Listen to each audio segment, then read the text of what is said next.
Let's get some more on all these developments. Joining us now, a key House Democrat, Congressman Raja Krishnamoorthi.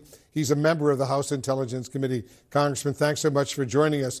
With this U.S. aid clearly stalled right now at a critical moment, Ukraine just suffered its biggest battlefield defeat in nearly a year. Are Trump and far-right House Republicans to blame? Yes, I think that right now what we're seeing is Trump railing against this Ukraine bill the same way that he did with the border security bill that was about to be passed out of the Senate. And I think that what we're seeing is that on the battlefield, Ukrainians are starting to have to ration ammunition to the point where on any given day, the Russians are firing upwards of 10,000 shells at the Ukrainians per day, while the Ukrainians can only fire about 2,000 per day. So that's a 5-to-1 advantage, which means very serious consequences on the battlefield.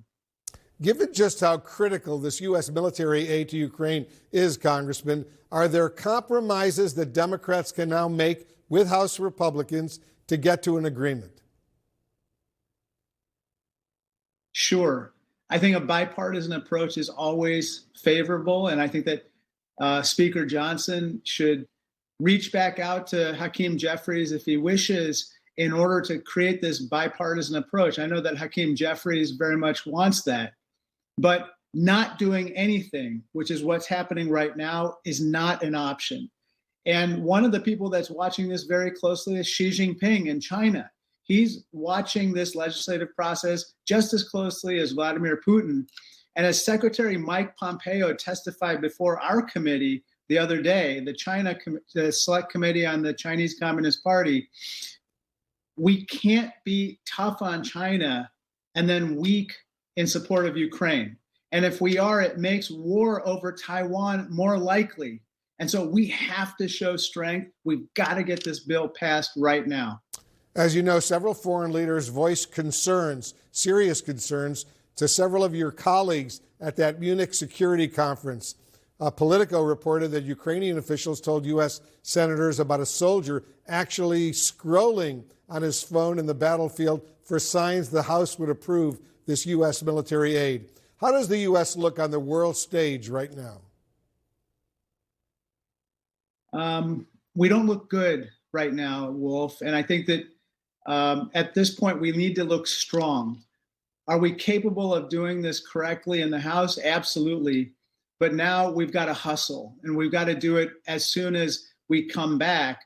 Because remember, it's one thing to get the aid passed. It's another to then get the aid onto the battlefield where it will make a difference. And so our Pentagon planners need some time to do that, but we've got to hustle in the House. Yes, you certainly do. President Biden says he's weighing more sanctions on Russia right now for the death of Alexei Navalny.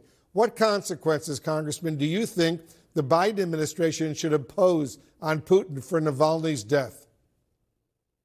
Well, at this point, I think that we have to look at all options on the table. One thing that we haven't seriously looked at is, of course, the reserves that the Russians have in the West, roughly $300 billion of frozen reserves.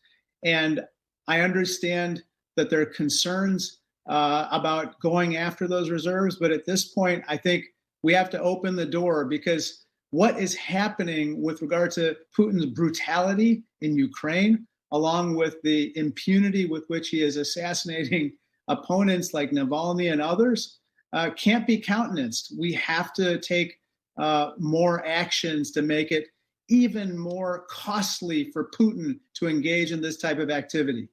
What does it say, Congressman, that former President Trump has not condemned Russia for Navalny's death?